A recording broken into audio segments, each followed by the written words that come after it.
Olá, amigos, a paz do Senhor. A cidade não chamava no princípio Laodiceia.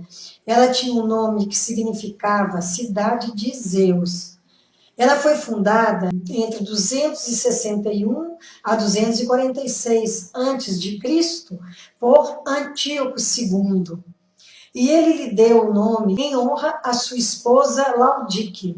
E para mudar o nome da cidade, ele precisou trazer muitas benesses para lá, para que as pessoas não importassem com a mudança. E essa cidade passou a se chamar, então, Laodiceia. Havia 3 cidades naquela região, que hoje é a Turquia, que era chamado Triângulo do Poder e da Riqueza. Eram a própria Laodiceia, Colossos e Herápolis. Só que Laodiceia, apesar de rica como as outras duas, não tinha fontes próprias. Tinha que servir da água de Colossos e de Herápolis. A água de Herápolis era uma água que vinha de fontes termais, quente. E como a cidade distava a 10 quilômetros dali, essa água vinha por aquedutos de pedra, ela já saía quente de lá, e ela vinha descendo, ela chegava morna. E a que vinha de Colossos era uma água bastante fria, porque ela nascia no sopé da montanha. Como ela tinha que percorrer os 14 quilômetros, chegava aquecida pelo calor, pelo sol. Essas águas se encontravam, abasteciam Laodiceia. A água morna, ela dá ânsia de vômito em quem a bebe. A fabricação de tecidos era uma atividade importante para essa cidade. Essas lãs eram retiradas de ovelhas completamente negras. E essa lã preta, que era bastante brilhante, faziam tecidos caríssimos. Era como se fosse um tecido de grife. Só os ricos, os de alta patente, as pessoas da realeza podiam vestir essas roupas. Mas Laodiceia era uma cidade muito rica e tinha muita saída essas roupas. E essa cidade foi ficando cada vez mais importante, porque seus produtos eram muito procurados, eles precisavam abrir mais estradas. Também dessas fontes termais saía o pó da Frígia. Frígia era o nome daquela região onde estavam essas cidades. E esse pó, ele era misturado com óleo e fazia uma pomada. E essa pomada servia de colírio para os olhos. Foi preciso criar um serviço bancário e assim bastante movimento, e os valores cambiais corriam naquele lugar para aquelas transações. Então a cidade foi só crescendo e enriquecendo. No princípio, os cristãos de lá, eles até que eram fiéis. Muitas vezes a riqueza serve para corromper. Os cristãos dali foram ficando mornos e achando que não precisavam de nada e de ninguém, e muito menos de Deus.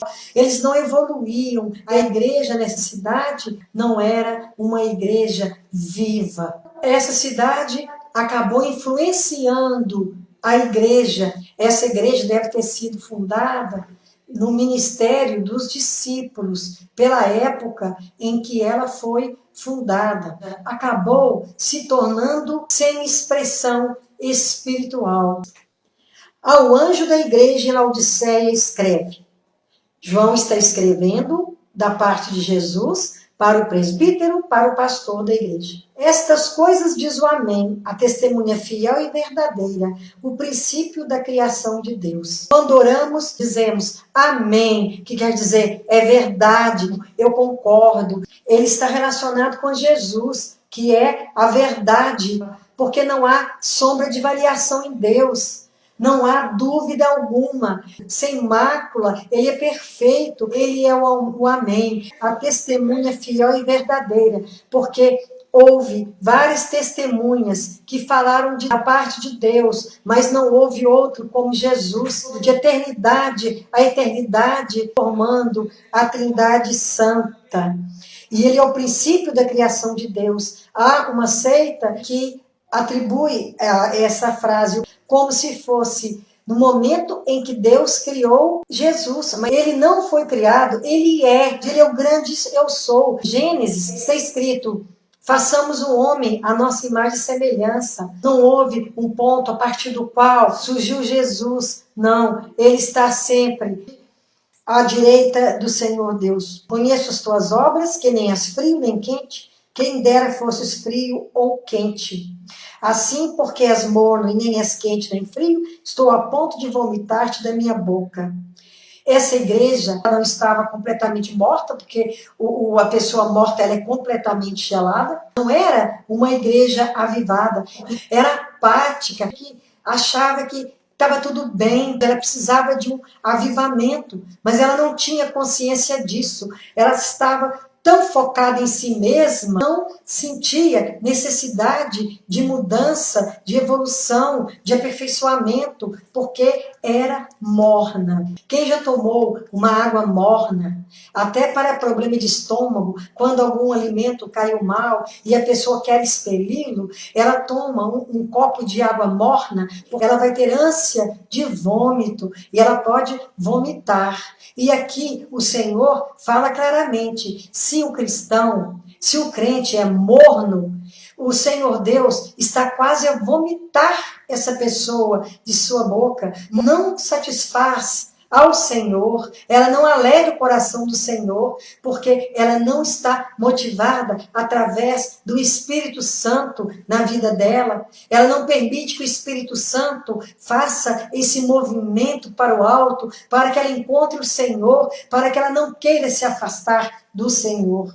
Pois dizes, estou rico e abastado, e não preciso de coisa alguma, e nem sabes que tu és infeliz? Sim, miserável, pobre, cego e nu. A igreja de Laodiceia, ela se dizia rica, ela se sentia abastada, não precisava de nada materialmente, ela era infeliz, porque na mornidão, sem o calor da palavra do Senhor em nosso coração, nós somos infelizes, não conhecemos a vontade de Deus, nos afastamos dele, muito facilmente aliançamos com o mal, com o pecado. Essa mornidão, ela pode levar até a derrocada total da pessoa. Afastado de Deus, qualquer pessoa é miserável, porque não enxerga a grandeza do Senhor, tudo que Ele faz por nós, mesmo que Ele não nos concedesse nada, pelo que Ele é, nós o amamos, nós o adoramos. E aquela igreja, ela não enxergava o poder de Deus, a graça de Deus, a bênção de Deus na vida de cada um daquele crente que frequentava a igreja de Laodiceia. Ele estava com a vista embaçada, por isso que ele se sentia grande, completo e perfeito, porque estava cego para enxergar. E também nu, aqui nu não quer dizer sem roupa, completamente desprovido de tudo que vem do Senhor. Ele estava exposto ao mal, pode sofrer muitos danos. E o crente de Laodiceia, como ele estava nu, sem nenhuma proteção, estava pronto para morrer espiritualmente. Ela ainda recebeu alguns conselhos do Senhor, voltasse atrás e mudasse. Ela estava na mornidão e sem enxergar muita coisa que precisava ver. Eu repreendo e disciplino a quantos amo. Sê, pois, zeloso e arrepende-te. Meus irmãos, tende por motivo de alegria o passardes por várias provações, que produz perseverança, para que sejamos perfeitos e íntegros. Que à medida que passamos por tentações, no sentido de sermos provados, quando o Senhor nos dá força e nós vencemos, nós somos felizes, nós somos vencedores. É através de vencer as provações, vencer as tentações, é que nós vamos ser perseverantes, porque nós vamos crer muito mais naquele que é um Deus que não mente e que prometeu nos dar força, nos iluminar pelo seu Espírito Santo, mesmo que seja estreito o caminho, mesmo que enfrentemos dificuldades e lutas, mas o Senhor nos sustenta, o Senhor nos conforta e o Senhor nos faz crescer à medida que vamos superando dificuldades. O Senhor nos aperfeiçoa. Ele reconhece que nós, mesmo passando por dificuldades e por lutas, não negamos o seu nome, que é um nome que está acima de todo nome. Nós não podemos reclamar, e sim nos alegrarmos com a disciplina do Senhor. Ele não se importa com aquele que não é dele e não quer se arrepender e se conforma com aquela vida de malefícios mesmo, até para si próprio. Senhor, ele não violenta o nosso coração para que ele entre e para que nós possamos fazer de Jesus o nosso amigo, aquele que nos sustenta nas provações. Eis que estou à porta e bato. Se alguém ouvir a minha voz e abrir a porta, entrarei em sua casa, cearei com ele e ele comigo.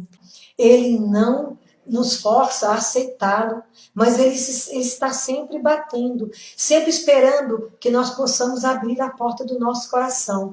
O Senhor habitará em nós, através do seu Espírito Santo. Então, nesse mundo difícil, cheio de provações, de tristezas, com tantas catástrofes e calamidades, se não andarmos com Jesus no nosso coração, essa caminhada ela vai ser mais complicada, sem esperança e sem perseverança. Ao vencedor dar-lhe-ei sentar-se comigo no meu trono, assim como também eu venci e me sentei com meu Pai no seu trono. Essa promessa é maravilhosa, é para os remanescentes, para aqueles que perseverarem com o Senhor no caminho estreito, que não sejamos como a igreja Laodiceia, que estava dormindo na mornidão, que estava se sentindo rica, abastada, quando na verdade estava nua, pobre, estava infeliz e não sabia. Por isso que ela continuava na mesma situação.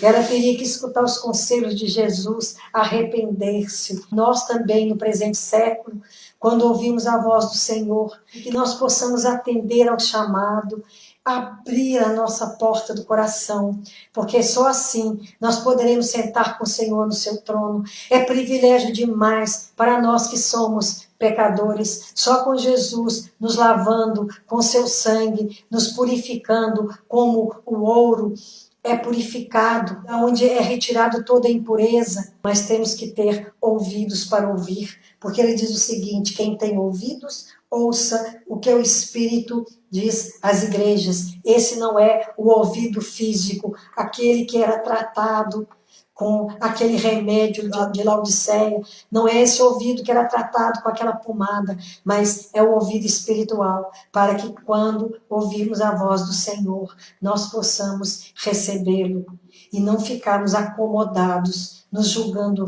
perfeitos e completos. Nós carecemos do Senhor, porque sem o Senhor nós estaremos perdidos neste mundo e no porvir. Que o Senhor nos perdoe os pecados, seja conosco por todos os dias, até a consumação dos séculos. Amém.